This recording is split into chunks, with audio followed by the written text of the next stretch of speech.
ஆண்டவர் TMX முறுக்கு கம்பிகளின் அரசன்.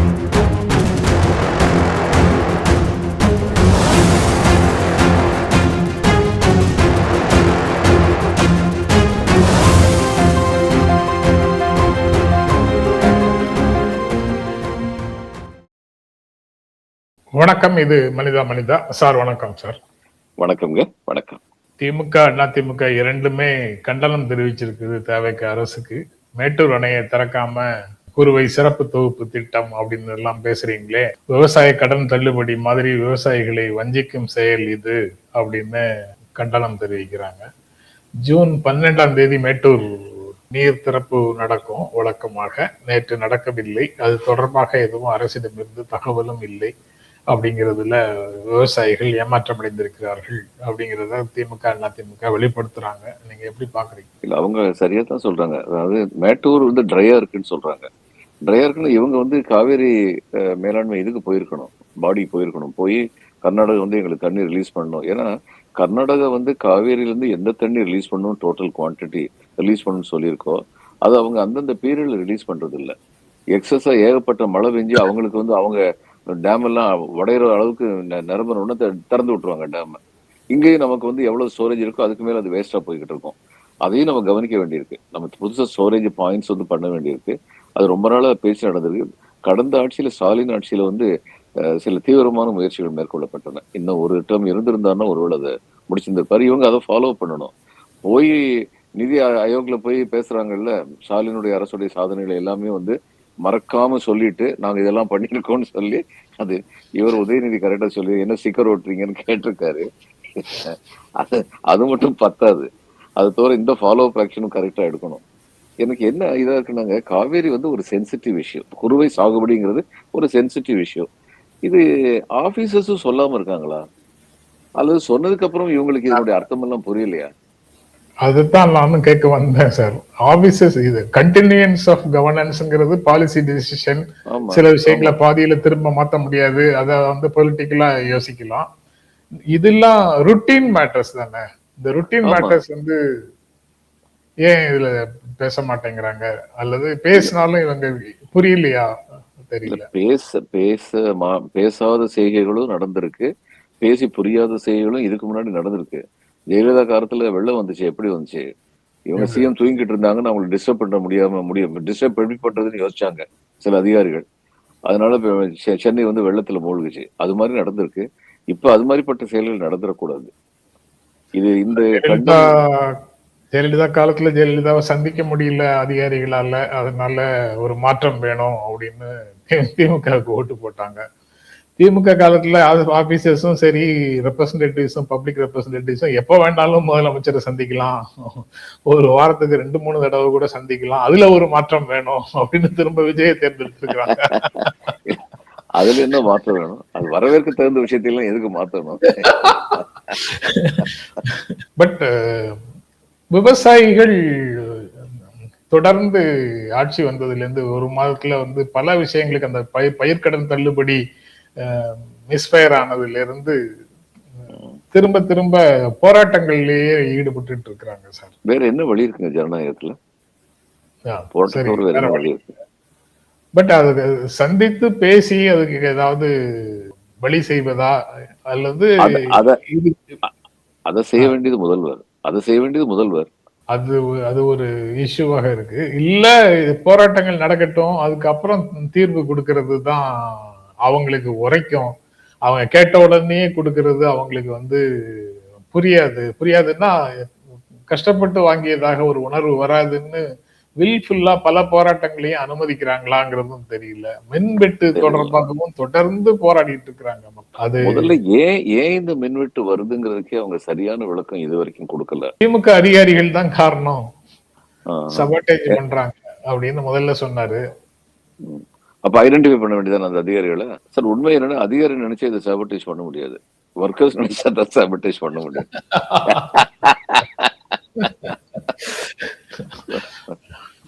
அதுக்கப்புறம் இது மாதிரி விஷயங்கள் எப்படி அலோ பண்றது இமேஜ பாதிக்குமா, இல்ல அதுக்கப்புறம் தீர்வு காண்பது சரியாக இருக்குமா? என்ன திட்டம் தெரியாம நடக்குதா, இல்ல தெரிஞ்சுதான் பண்றாங்களா? இல்லங்க இந்த மாதிரி விஷயத்துல இப்ப இவங்க போராட்டம் நடத்துறாங்களே, குறுவை சாகுபடிக்கான தண்ணி நின்னு போச்சுங்கிறது தானே உண்மை. இனிமே போராட்டத்துக்கு அப்புறம் கூப்பிட்டு பேசினாலுமே குறுவை சாகுபடி பாதிக்கப்படும். ஓரளவோ, பெருமளவோ பாதிக்கப்படுங்கிறது தான் உண்மை. அதனால இந்த மாதிரி விஷயங்கள்ல போராட்டம் நடத்தணும்னு எதிர்பார்த்துக்கிட்டு இருக்க கூடாது. வெயிட் பண்ணிட்டு இருக்க கூடாது. வெயிட் பண்ணி. பிரச்சனை இருக்குன்னு தெரிஞ்ச உடனே அதை சால்வ் பண்றதுக்கான முயற்சிகள் எடுத்துக்கணும். அவன் அந்த பயிர்க்கடன் தள்ளுபடி தொடர்பாக அவங்க போராடும் போதே இதற்கான ஆன்டிசிபேஷனும் வந்திருக்கும் அவங்களுக்கு. இல்ல வெவ்வேறு பகுதியில உள்ளவங்களுக்கு வெவ்வேறு பிரச்சனைகள் அப்படி இருக்கா? விவசாயிகளை பொறுத்த மட்டும் சொல்றீங்களா அல்லது விவசாயிகளை மட்டும் சொல்றீங்களா? விவசாயிகளை பொறுத்த மட்டும். இல்லங்க. அதாவது இந்த தஞ்சாவூர் விவசாயிகள் போராட்டத்தை வந்து அனைத்து தமிழ்நாட்டு அளவுல எல்லா விவசாயிகளும், எல்லா பொதுமக்களும் போராடணும். ஏன்னா அது வந்து நம்முடைய நெற்களஞ்சியம். இது தஞ்சை மாவட்டத்துக்கான பிரச்சனை மட்டும் அல்ல. அது இன்னும் தமிழக மக்கள் அந்த அளவுக்கு வந்து எந்திரிக்கல. அது ரொம்ப வருத்தத்திற்குரிய ஒரு விஷயம். ஏன்னா அவருக்கு வந்து பிரச்சனை, நமக்கு என்ன பிரச்சனைங்கிற மாதிரி உட்காந்துக்கிட்டு இருக்காங்க. நமக்கும் தான் பிரச்சனை. இன்னைக்கு வரைக்கும் தமிழ்நாட்டுல வந்து எத்தனையோ இடர்பாடுகள் இருந்த போதும் ரொம்ப அழகா ஒரு எழுத்தாளர் சொன்னாரு. எனக்கு என்ன அதிசயம்னா, என்ன இருந்தாலும் சரி நம்ம விவசாயி வந்து எப்படிப்பட்ட பிரஷர் இருந்தாலும் சுயசார்போட விளைச்சிடுறாங்களே அப்படின்னு சொல்லி அதிசயப்பட்டு இருக்காரு. அது உண்மை. நம்முடைய தஞ்சை விவசாயிகளும் சரி, மற்ற இடத்துல உள்ள விவசாயிகள், மானாவாரி நிலங்கள் இருக்க உள்ள விவசாயிகளும் சரி. ஆனா தஞ்சை வந்து நமக்கு ரொம்ப முக்கியமானது. It is a granary of Tamil Nadu. அதனால அங்க ஒரு பிரச்சனை தமிழ்நாட்டு ஃபுல்லா பாதிக்கும். நாளைக்கு ப்ரொக்யூர்மெண்ட்ல பாதிக்கும். எஃப்சிஐ ப்ரொக்யூர்மெண்ட்டை ரொம்ப டோட்டலா டிபெண்ட் பண்ணாம தமிழ்நாடு இருந்ததுக்கு காரணம் தமிழ்நாடு ப்ரொக்யூர்மெண்ட் வந்து ரொம்ப மோர் எஃபெக்டிவா இருக்கிறதுனாலதான். அதனால இது எல்லாரும் தெரியணும், அரசுக்கு புரியணும். இது நாளைக்கு பெரிய பிரச்சனை வந்ததுன்னா அரசுக்கு தான் இது தலைவலி. இதெல்லாம் தெரியாதவங்க வந்து அரசு கட்டில இன்னைக்கு உட்காந்துருக்காங்க. அப்ப பேசும்போது சொன்னீங்களா சார், உதயநிதி ஸ்டிக்கர் ஒட்டுறத பத்தி சொன்னாரு அப்படின்னு. சரியா தான் சொல்லியிருக்காரு. நித்தி ஆயோக் கூட்டத்துல முதல் முறையாக போகக்கூடியவங்க, புதிதாக ஆட்சிக்கு வந்தவங்க, வேற எந்த மாதிரி சார் அதை அட்ரஸ் பண்ண முடியும்? இல்லையே, வேற மாதிரி அது இருக்குங்க. இவர் சொல்லியிருக்காருல, தேர்தல் பிரச்சாரம் கூட சொன்னார்ல, இது கடன்ல வச்சுட்டு போயிட்டாங்க, இது காலியா இருக்கு, கஜானா காலியா இருக்கு, 10 லட்சம் கடன் இருக்கு, ஏகப்பட்ட பிரச்சனை இருக்கு. அப்ப அதெல்லாம் உண்மையா இருந்தா அங்க சொல்ல வேண்டியது என்ன? இப்படிப்பட்ட ஒரு நாங்கள் புதிதாக வந்திருக்கிறோம், நாங்கள் காணுகிறோம் கஜானா காலியாக இருக்கிறது, 10 லட்சம் கடன் இருக்கு, இங்க ஒண்ணுமே உருப்படியா இல்ல, நீங்க சென்ட்ரல் அசிஸ்டன்ஸ் கொடுத்தா தான் முடியும் அப்படின்னு சொல்ல வேண்டியது என்ன உண்மையா இருந்தா? கஜானா காலி தேர்தல் பிரச்சாரத்துல சொன்னது இல்ல சார். சிஎம்ஆ வந்து கஜானாவை திறந்து பார்த்துட்டு சொன்னது. ஆமா, திறந்து பார்த்துட்டு சொன்னது. அப்ப என்னை போய் சொல்ல வேண்டியது, திறந்து பார்த்தா இதுதான் நிலைமைன்னு. நிதி ஆயோக்ல போய் சொல்ல முடியாது. ஏன்னா இந்த ஸ்டாட்டிஸ்டிக்ஸ் கவர்மெண்ட் ஆஃப் இந்தியா கிட்ட இருக்க ஸ்டாட்டிஸ்டிக்ஸ் வந்து நம்ம மாநிலத்தை பத்தின ஸ்டாட்டிஸ்டிக் நம்ம மாநிலத்திலும் இருக்கு. And vice versa. அதனால இவங்க இதை சொல்லித்தான் ஆகணும், வேற வழி கிடையாது. ஆமா, வேற வழி இல்லை, உண்மையை சொல்லித்தான் தீரணும். ஆமா, டபுள் டிஜிட் குரோத் தான், அப்படிப்பட்ட மாநிலம் தான். 2வது பொருளாதார வளர்ச்சி மிக அதிகமாக நடைபெறுகின்ற 2வது மாநிலம். இது எல்லாத்தையும் சொல்லித்தான் தரணும். இதெல்லாம் உண்மை. செய்ய வேண்டிய காரியங்கள் இன்னும் பல காரியங்கள் இருக்கு, அதுல சந்தேகம் கிடையாது, இருக்கு. ஆனா செய்த காரியங்களை வந்து இல்லைன்னு சொல்லக்கூடாது. பட் இது வந்து நீதி கட்சி காலத்துல இருந்து வந்த குரோத், ஸ்டாலினுக்கு அது பெருமையா நாங்க கொடுக்க மாட்டோம் அப்படின்னு பலர் பேசுறாங்களே சார். அதுக்கு இல்ல நீதி கட்சி காலத்துல இருந்து வந்த சந்தேகமே கிடையாது. ஒரு நாள் மேஜிக் இல்ல. நான் வந்து திரு ஸ்டாலின் அவர்களை எப்படி பாக்குறேன்னா, அதே தொடர்ந்து வந்துகிட்டு இருந்ததுல ஒரு குவாண்டம் ஜம்ப் கொடுத்தார், ஒரு அதிவேகத்தை கொடுத்தார். அதுல சந்தேகமே கிடையாது. இப்ப இவர் 5 வருஷத்துல பண்ணது வந்து 15 வருஷத்துலயும் பண்ணிருக்கலாம். 15 வருஷத்துல பண்ணக்கூடியது 5 வருஷத்துல பண்ணாரு. விரைந்து திட்டங்களை அறிவித்து செயல்படுத்தினார். அப்படிங்கிற ரொம்ப பெரிய விஷயம். இதுல இந்த இரட்டை இலக்க வளர்ச்சி 2023-24 11.19% வளர்ச்சி, அதுக்கப்புறம் அடுத்த வருஷம் 24-25 10.35% வளர்ச்சி அப்படிங்கிறது வந்து இடையில 10 ஆண்டுகள் இல்ல சார். கலைஞருடைய 2010-11 இருந்திருக்கு டபுள் டிஜிட். அதுக்கப்புறம் 10 ஆண்டுகள் இல்ல. திரும்ப ஸ்டாலின் பீரியட்ல கடைசி 2 ஆண்டுகள்ல வருது.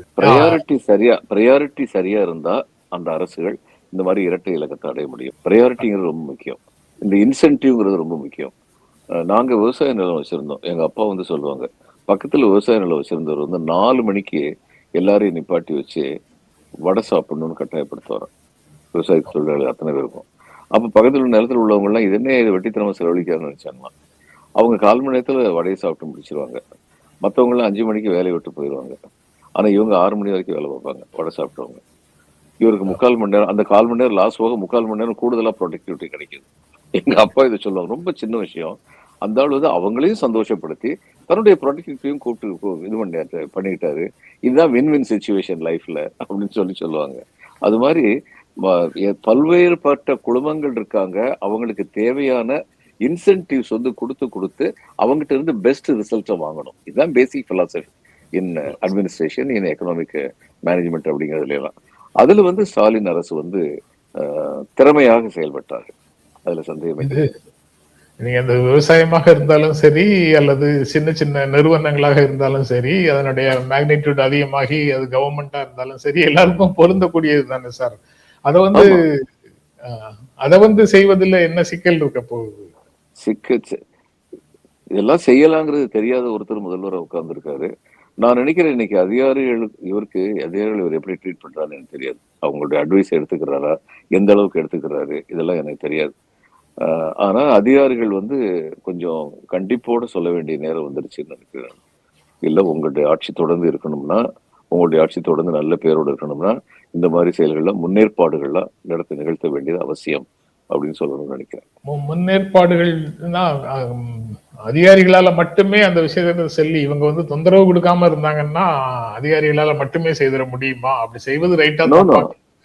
அதிகாரிகள் அட்வைஸ் தான் பண்ண முடியுங்க. இதுல வந்து ஆமா, இப்ப டிஸ்ட்ரிக்ட பொறுத்த மட்டும் இந்த buck is on your ends at your டேபிள்னு கலெக்டர் சொல்லுவாங்க. இறுதி முடிவு எடுக்க வேண்டிய பொறுப்பு உனக்கு இருக்கிறது அப்படின்னு. கலெக்டர் இறுதி முடிவு எடுக்க வேண்டிய அந்த இதுதான், அந்த சிஸ்டம் தான் தமிழ்நாட்டுல இன்னும் இருக்கு. ஆனா கலெக்டருக்கு அப்புறம் அவங்க செக்ரட்டேரியட்ல போகும்போது அவங்க அட்வைஸா பண்ணுவாங்க.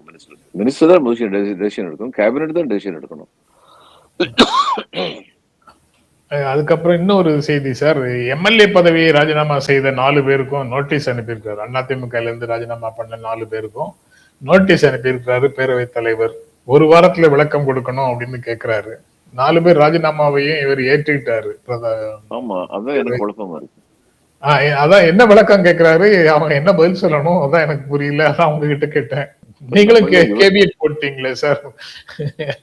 இல்ல, நம்மள இப்ப இவர்கிட்ட ஸ்பீக்கர்ட்ட விளக்கம் கேட்கணும். நீங்க ஏன் அன்னைக்கு ரெசிக்னேஷன் அக்செப்ட் பண்ணீங்க, இன்னைக்கு ஏன் நோட்டீஸ் கொடுக்குறீங்கன்னு நம்மள அவருக்கு விளக்கம் கேட்கணும். இன்னைக்கு பேரவை எவ்வாறு செயல்பட வேண்டும் அப்படின்னு எம்எல்ஏக்களுக்கு 2 நாட்கள் பயிற்சி முகாம் நடத்துறதாகவும் ஒரு அறிவிப்பு வந்திருக்கு சார். ஜேசிடி பிரபாகர் பேரவைத் தலைவர்கிட்ட இருந்து. எல்லாரும் வரவேற்க தகுந்தது. புதிய எம்எல்ஏக்கள் மட்டுமல்லாமல் எல்லாருமே வரலாம் அப்படின்னு சொல்லியிருக்கிறாரு. இது ஆபீசர்ஸ் மூலமாகவா இல்ல சீனியர் எம்எல்ஏஸ் மூலமாகவா எம்பிஸ் மூலமாகவா எப்படி அதை டீல் பண்ணுவாங்க தெரியல. ஆனா இப்ப பொலிட்டிக்கல் பீப்புள் பார்ட்டிசிபேஷன் இருக்கணும்.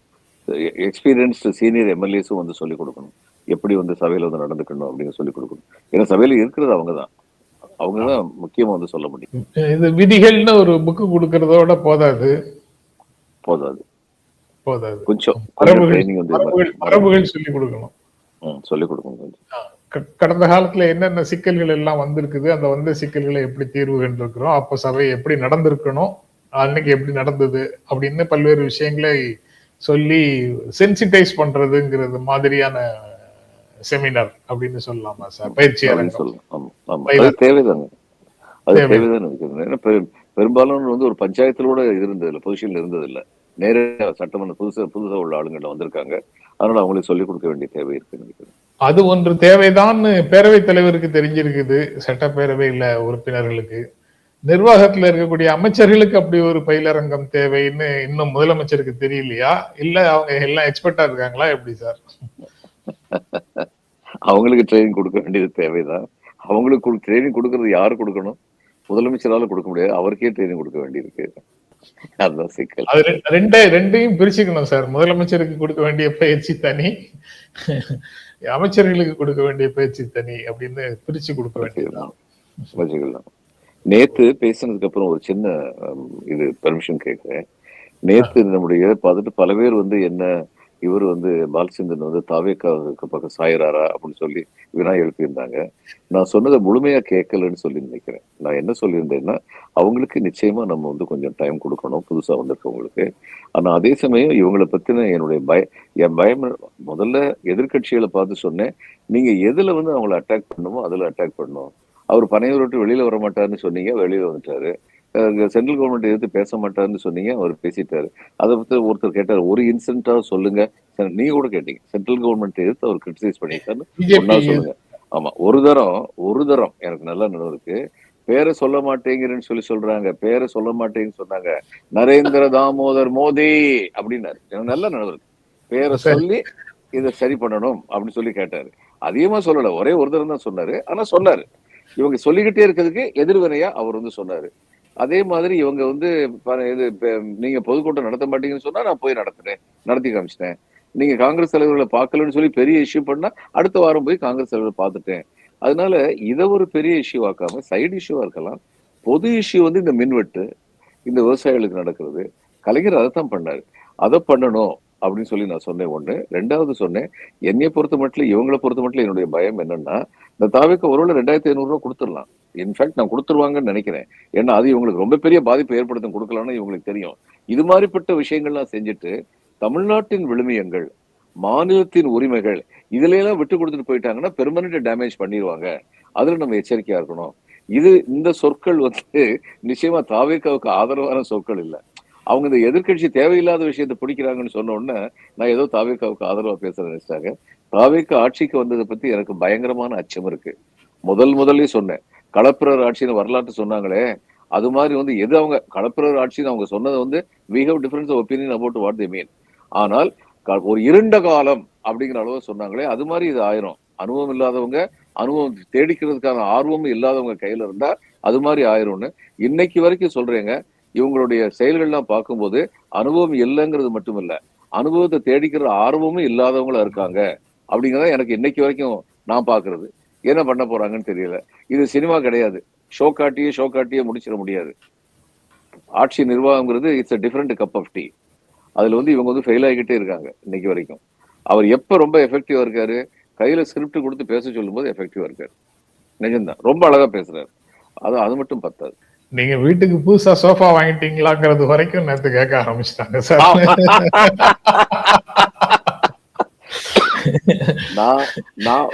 நான் வாடகை வீட்டுல குடியிருக்கேன். இனிமேதான் சொந்த வீடு வாங்க போறேன் இத்தனை வருஷத்துக்கு அப்புறம். வாடகை வீட்டுல குடியிருக்கேன் நானு. சார் அது அண்டர்லைன் பண்ணி கேட்கணும் சார். இல்ல நான் சொல்றேன் கேளுங்க. இது சோஃபா எனக்கு தேவையில்லைங்கிறது காரணம் சொல்றேன். என் வாடகை வீட்டுல என் லேண்ட் ஓனர் வந்து வீட்டு ஓனர் வந்து ஏற்கனவே பர்னிஷ் அகாமடேஷன் தான் எனக்கு கொடுத்தாரு.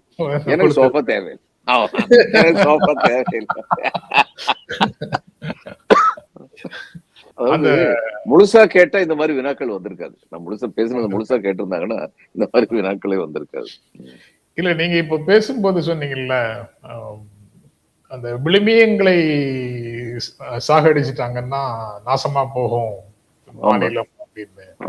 அந்த ஒரு விஷயத்துக்காக தான் சார் இந்த 2வது முறை ஸ்டாலின் தொடரணும் அப்படின்னு நினைச்சது. ஒரு growth மாடல் வந்து சிறப்பாக செயல்பட்டு இருக்குது. இந்த 11.19 10.35 அப்படின்னு கண்டினியூஸா 2 டபுள் டிஜிட்ல போயிட்டு இருக்குது. இந்த ஃப்ளோ வந்து இன்னும் ஒரு 5 வருடங்களுக்கு போனா இன்னும் இதே வேகத்துல இன்னும் சில மாறுதல்களை இன்னும் மக்கள் மத்தியில ஒரு வளர்ச்சியை பார்த்திருக்க முடியும். அந்த வளர்ச்சியை பாதியில நிறுத்திட வேண்டாம் அப்படிங்கிற உணர்வு தான் அதிகமாக இருந்தது. பட் மக்களுக்கு வேற உணர்வு இருந்திருக்கு. அதனால நம்ம வேற ஒன்னும் அது குறித்து பேசுவதற்கு இல்லை அப்படின்னு ஆயிடுச்சு. ஆனா அதே சமயம் மக்களால் தேர்ந்தெடுக்கப்பட்ட ஒரு அரசுனா ஜனநாயகத்துல அந்த அரசை நம்ம ஏத்துக்கத்தான் செய்யணும். ஏத்துக்கிட்டு அந்த அரசுட்டு வந்து சொல்லிக்கிட்டே இருப்போம். மக்கள் வந்து என்ன எதிர்பார்ப்பு தேர்ந்தெடுத்துக்காங்கன்னு மனசுல வச்சுக்கோங்க. நீங்க சொன்னதையெல்லாம் நம்பித்தான் உங்களை தேர்ந்தெடுத்தாங்க. சினிமாக்காரங்கிறது மட்டும் இல்ல, சினிமாக்காரன் ஏகப்பட்ட வாக்குறுதிகளை கொடுத்தீங்க. அது எல்லாத்தையும் நம்பித்தான் ஓட்டு போட்டிருக்காங்க. இப்போ ஒவ்வொன்றும் அதை செயல்படுத்தணும் அப்படிங்கிறத நம்ம கொஞ்சம் கூட தயக்கம் இல்லாம கேட்போம். விழுமியங்கள்னு நான் சொல்றதுல ஒரு சின்ன உதாரணம் தான் தமிழ் தாய் வாழ்த்துதாங்க. இது தமிழ்நாட்டின் விழுமியம். அது ரொம்ப கேஷுவலா பிரைம் மினிஸ்டர் போய் கெஞ்சிக்கிட்டு இருந்தா என்ன அர்த்தம் இருக்கு? நான் திரும்ப சொல்லியிருக்கேன்ல, அதாவது கவர்மெண்ட் ஆஃப் இந்தியா ஆர்டர் வந்து தமிழ் தாய் வாழ்த்தை பத்தி ஒண்ணுமே சொல்லல. அவங்க சொன்னதெல்லாம் நீங்க வந்து தேசிய பாடலும் தேசிய கீதமும் இசைக்க வேண்டும். அந்த ரெண்டையும் இசைக்கும் போது தேசிய பாடல் முதலிலும் தேசிய கீதம் 2வதுமாக இசைக்க வேண்டும் அப்படின்னு சொன்னாங்களே ஒழிய, நீங்க தமிழ் தாய் வாழ்த்தை வந்ததுன்னா அது 3வதா தான் போடணும்னு சொல்லி அவங்க சொல்லல. அப்ப நம்ம தமிழ் தாய் வாழ்த்தை முதல்ல போட்டுட்டு அடுத்து இந்த ரெண்டையும் வந்து முதல்ல தேசிய பாடல் அடுத்து தேசிய கீதம்னு அவங்க சொன்னபடி பண்ணிருக்க வேண்டியது என்ன? அதை பண்ணாம இதுக்கு வந்து பிரைம் மினிஸ்டர் போய் நின்னா என்ன அர்த்தம் இருக்கு? அதான் சொல்றேன், அனுபவம் கிடையாது, கத்துக்கணுங்கிற ஆர்வமும் கிடையாது. இந்த வந்தே மாதரம் கம்பல்சரியா அப்படிங்கிற விஷயத்தையும் கிளாரிஃபை பண்றதோ, அதை ஹைலைட் பண்றதோ இல்லாம அப்படியே அவங்க சர்க்குலர்ல சொல்லியிருக்காங்கன்னு ஃபாலோ பண்றதும் இவங்க பேசுகின்ற மதச்சார்பின்மைக்கு உகந்ததா அப்படிங்கிற கேள்வி வருது. இப்ப கல்கட்டால இருக்கேன், இங்க மதராசாலையில வந்து ஆர்டர் போட்டிருக்காங்க, மதராசால 6 ஸ்டான்ஸாவும் பாடணும் அப்படின்னு ஆர்டர் போட்டிருக்காங்க. இதெல்லாம் ரொம்ப ரொம்ப விபரீதமான விளைவுகளுக்கு போகும். அதுக்கப்புறம் சார் இந்த தேர்தல் தோல்வி பத்தி பேசிட்டு இருந்தோம். அது கிட்டத்தட்ட பாரதிய ஜனதா கட்சியிலேயே நிர்வாகிகளோட நேற்று உள்துறை அமைச்சர் அமித்ஷா தமிழ்நாடு நிர்வாகிகளோட ஆலோசனை நடத்தியிருக்கிறாரு. மாநில தலைவர்ல இருந்து முக்கிய நிர்வாகிகள் வரைக்கும் அதிரடியாக மாற்றங்கள் ஏதேனும் நடக்கலாம் அப்படிங்கிற மாதிரி ஒரு செய்தி இருக்குது. திமுகவும் தங்களுடைய ரிப்போர்ட்டை வாங்கிட்டு அது தொடர்பாக பேசிட்டு இருக்கிறாங்க. அவங்களும் நடவடிக்கைகளை எடுப்பார்கள் அப்படின்னு சொல்றாங்க. அதிமுகல அதுக்கு வாய்ப்பே கொடுக்கல. ஏற்கனவே ஒரு 25 பேர் அங்க உடனடியாக ஒரு ஆய்வு நடத்திட்டாங்க. ஆய்வு நடத்தி முடிவுகளோட திரும்பவும் வந்து சேர்ந்துட்டாங்க. எல்லாருமே இப்போ கள ஆய்வு, தேர்தல் முடிவுகள் ஏன் இப்படி வந்தது அப்படிங்கிறதுக்கான ஆய்வுகளை நடத்திட்டு இருக்கிறாங்க. இதற்கு நடுவுல நடிகர் ஒருவர் மீண்டும் நான் அரசியல்ல குதிக்க போறேன், அதுக்கு நீங்க எஸ்ஆ நோவா சொல்லுங்க அப்படின்னு ஒரு ஆய்வு நடத்திட்டு இருக்காரு மக்கள் மத்தியில. இந்த சூழலில் அப்படின்னு இன்றைய சூழலில்னு சொன்னாங்க. இன்றைய சூழல் ஆய்வு சூழலாகத்தான் தெரியுது சார், மாறும் சூழலாக தெரியல.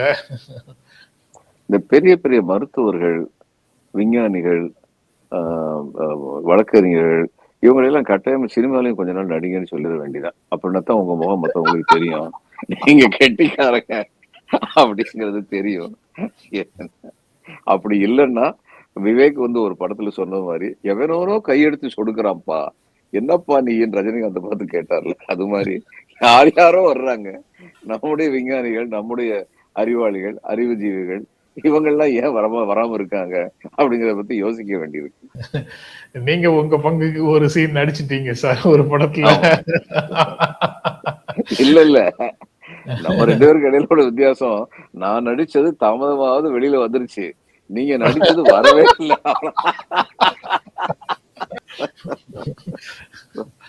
அதாவது வராத படத்தை எடுக்கிறவங்க தான் சார் நமக்கு வாய்ப்பு கொடுக்குறாங்க அப்படி சொல்லணும். இன்னைக்கு நம்ம பேசுனத பார்த்ததுக்கு அப்புறம் தான் பல பேருக்கு தெரியும் ஜென்ராவும் ஒரு படத்துல நடிச்சாரா அப்படின்னு.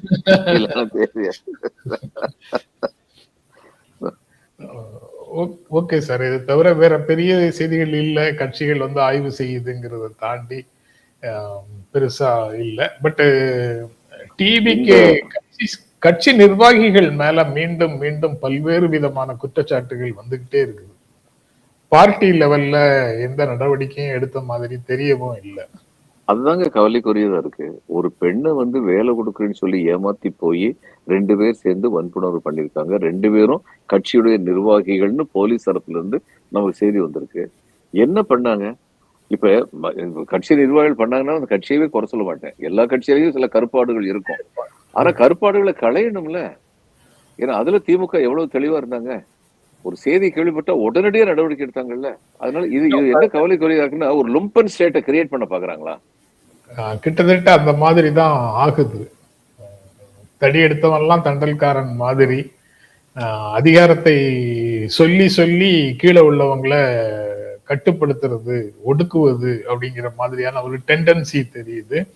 பொள்ளாச்சி மாதிரியான ஒரு குற்றச்சாட்டோட ஒரு சில சோசியல் மீடியால சில செய்திகள் உலவுது சார். அது கவர்மெண்ட் மிஷினரி கைக்கு வந்து அது புகாராக வரட்டும், வந்ததுக்கு அப்புறம் பேசலாம் அப்படின்னு நான் அதை பத்தி பேசல. இந்த மாதிரி நிறைய விஷயங்கள் வந்து அந்த மாதிரி சுத்துது, கம்ப்ளைண்ட் வருது.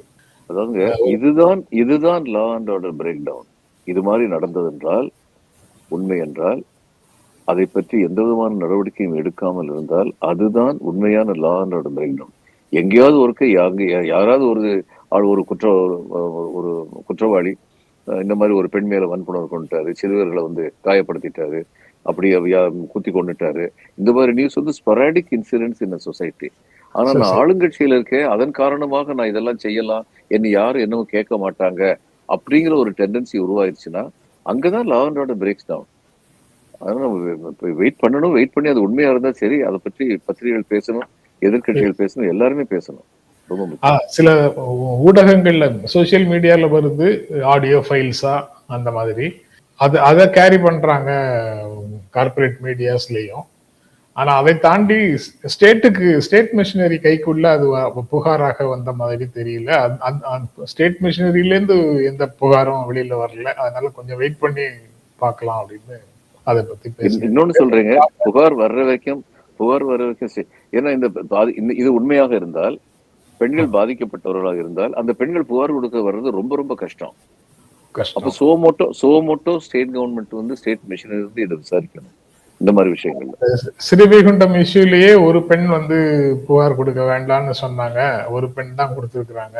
நான் அதனால அந்த இன்னொரு பெண்ணுடைய விருப்பத்தை உணர்ந்து நான் அவங்களை யாருன்னு சொல்ல மாட்டேன்னு அந்த இன்னொரு பெண் சொன்னதாகவும் அந்த செய்தியில இருந்தது.